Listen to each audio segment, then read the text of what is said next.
and DJ Tito. Welcome to Sports Rap Live, everybody. Of course, we are at Junction Bar and Grill, 160 West Gray, in the shadow of downtown Houston, Texas, home of the H-Town Sneaker Summit.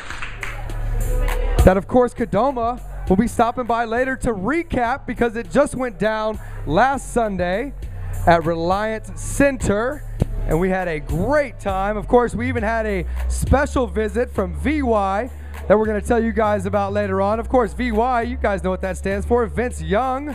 Yes, yes. He definitely stopped by. Did you just say Vince Young? I said Vince Young. Yes, number 10. The Vince Young. Who would have led us to victory against Baltimore, apparently. I won't jump the gun on that just yet. Of course, if you guys want to get in the action with us, follow us on Twitter. It's at Sports Rap Live, and that's rap with 2 P's, because 2 P's are better than 1. And you can call in at 713-212-5790. If you've been listening to the Mighty Gwen wrap his show up right into Sports Rap Live, we are here. We want you guys to be nice to Bob because he takes great care of us. And each and every week, our show is brought to you by Diamond Supply Co. and DiamondSupplyCo.com, where the brand new Spring 1 just dropped on the website. I'm so excited. It just dropped yesterday, and it'll be coming to local retailers near you real soon. And of course, we had the very special collab t-shirt over the weekend at the H-Town Sneaker Summit that I'm wearing tonight. I'm wearing the Tiffany colorway. There was an Oilers colorway and a white and red, really, really nice colorway that dropped. And 100% of those proceeds went to the Butler children and the family of Pimp C. Big ups to Diamond Supply for doing that. Man, those kids put it down for the H. We got Diamond Socks in the building, of course. Tito repping the Bun B 100 shirt. And Andrew Martinez, you have on the No Genre Sports Rap Live autograph edition. Yes, I do. Special edition, of course. Yes, yes, yes. How are you, sir? Great. Awesome, man. Awesome. I think we got a lot to talk about. We're going to open up the rap sheet, give you our final thoughts before the Super Bowl that goes down this Sunday, February 5th, in the house that Peyton Manning built, of course. And all of your favorite daytime Sports Talk 790 hosts are holding it down for us out there on Radio Row, live from Super Bowl week. And the legend, that is Charlie Palillo, has a very special Super Bowl preview show on Sunday, early Sunday morning, late Sunday morning into the early afternoon on Sports Talk 790 before we bring you the Sports Wrap-Up, Sunday Wrap-Up edition, right after the big game on Sunday night. Andrew, we're going to be out here all day at Junction watching the game, getting fan interaction, having giveaways. It's going to be great. It's going to be crazy. It's going to be a whole day of festivities. You know, if you're not having a party at your house, come on down and come to our house. Absolutely. The doors are always open, just like they are tonight, where every Thursday is steak night. Crawfish is in season. They're getting bigger every week. I know Kadoma came down here early to get his crawfish on, so we're looking forward to that. And the drinks are cold as always, and we're having a good time out here. So if you guys want to come down and join us, it's 160 West Gray. Coming up in 15 minutes, Andrew, our very, very special guest who couldn't join us at the summit because he was coming back from Costa Rica, living that jet life. He might be off to France next. Of course, it is Maurice Bob from Slam Magazine. We're going to talk, we're almost to the halfway point, which is crazy, of the NBA season.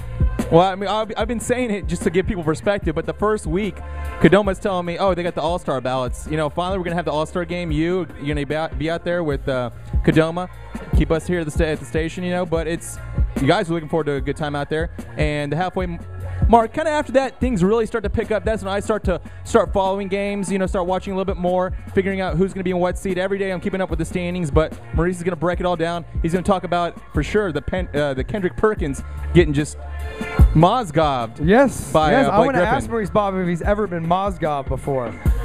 But we got Who admits to that? We got a special bonus to the Reese Report tonight, because Fife Diggy's calling in. He's going to give you his top 5 teams right now in the NBA. And, of course, you guys can catch that on iHeartRadio if you're out there in Oakland, where Fife resides, or you're in New York, or Boston, or Florida, the Midwest. Wherever you're at, tune us in on iHeartRadio, and you can hear all of this. So I'm looking forward to getting him on the line with you, Maurice Bob. And we're going to keep it on the hardwood and get into the Martinez Report later on, Andrew, and look at some of your locks some of your, your bracket busters, upcoming bracket busters, because we know that starts pretty soon. Yeah, look at some bubble teams, see who's on the verge. And, the field with 68 now, it being a little bit bigger, I think last season we saw that those teams that are on the fringe can make a big run. We saw VCU last year make an incredible run, so I think this season is going to be another one where we're going to see a lot of teams from the fringe make a lot of noise. So we need to keep an eye on who's, right now is the time to start following it. There's a lot of games that are going to be coming up this weekend. There's going to be a big Missouri-Baylor game. I think everyone should watch because that's going to be a big game for the Big 12. But we're going to get into all of it, and then next week we're going to follow up with the mid-majors,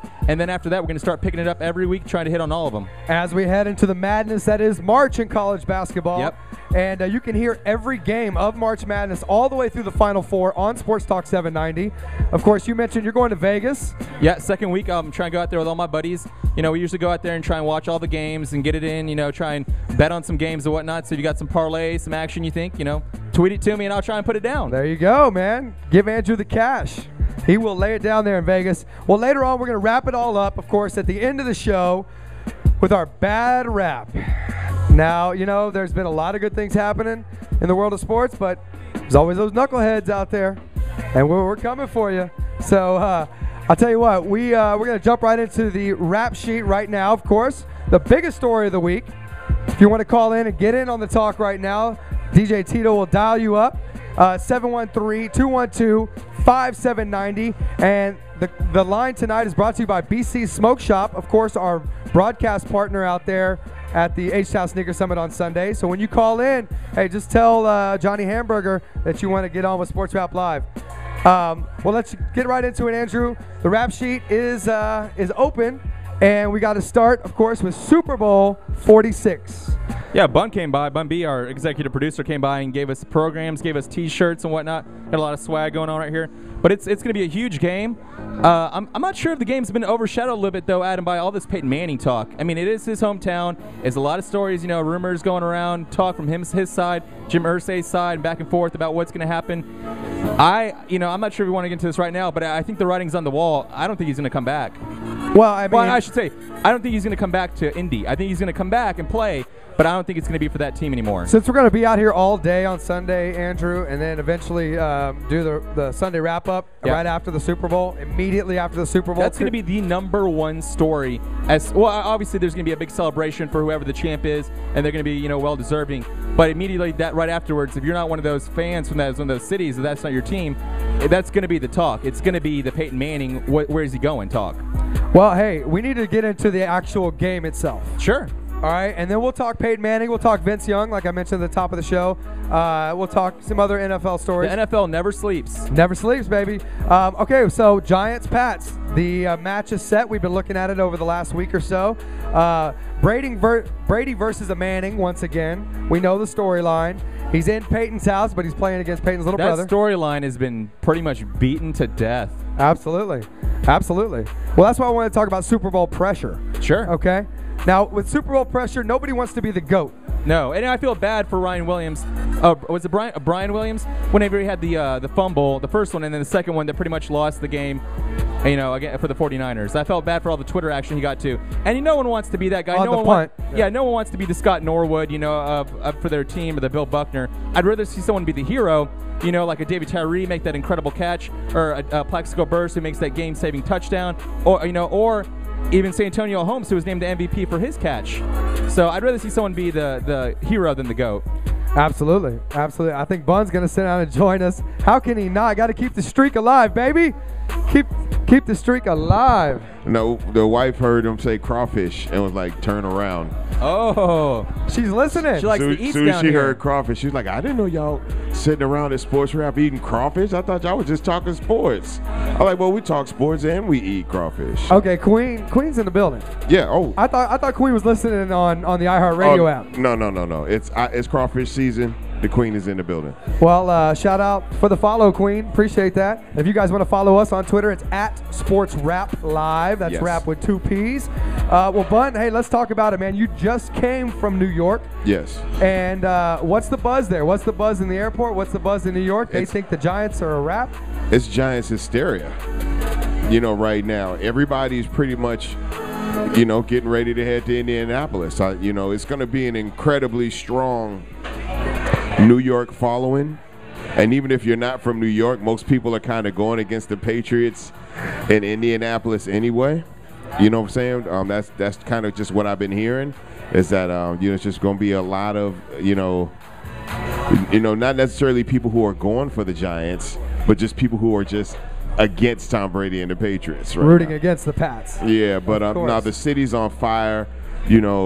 Everybody's salsa dancing across Now I have Manhattan. a question. Now, do they, in seasons past, the last Super Bowl, they were obviously the underdogs, pretty heavily favored Patriots team. This time around, though, it seems that even though they're slight underdogs, that they have a lot of swagger behind them, not because of just Eli, but the way they've been playing. Do you feel that they're cocky? Because I get the sort of vibe that they're not just confident, that they know that they can win this game, and it's kind of bled over to a whole week of build-up to where they might be almost cocky, and the Patriots might be the underdog. Well, yeah, cocky is a strong word, but they are definitely a little, their confidence level is on, the swagger's on 100,000 million right now. I think that they have a good reason to feel like they should. I think a lot of people counted them out earlier in the season. They fought through a lot of adversity as a team, Nobody really gives them any credit, for how they kind of put it together at the end of the season, but I think they should go into the Super Bowl with a little bit of cockiness. You know what I'm saying? I mean, you don't want to go in there saying, well, we hope we play well, and I think we're going to do okay. I mean, if you're not sure yourself at this point, you don't need to be playing in the Super Bowl. And they're just coming off of 2 huge road wins. Absolutely. You know what I'm saying? Road wins where they were not counted in. And I think at the end of the day, they may be the statistical underdog, maybe, the Vegas underdog, but they know that the people are going for them. And I think that's going to really help to push them through this weekend. Very similar situation, of course, and we talk about storylines being spit out ad nauseum and being worn out, but that's how they did it in 2007. So it's hard not to believe they could do it again on the road, just like they did then with Eli, more mature and more elite. Right. As he said. It's just the OC thing not showing up bothers me. I'm not sure what that was about. Super Bowl week, man. Still trying to figure out what that's about. And to me, OC's got a little bit more, his personality goes a little longer in that locker room than people give him credit for. Well, I tell you what, Bun B always shows up, the Trill OG, and he is here tonight, of course. We're going to keep it rolling. We're going to switch gears a little bit because we want to talk Super Bowl later on. So when we get back, Maurice Bob's going to join us to talk a little NBA. Stick around here on Sports Rap Live. Yep.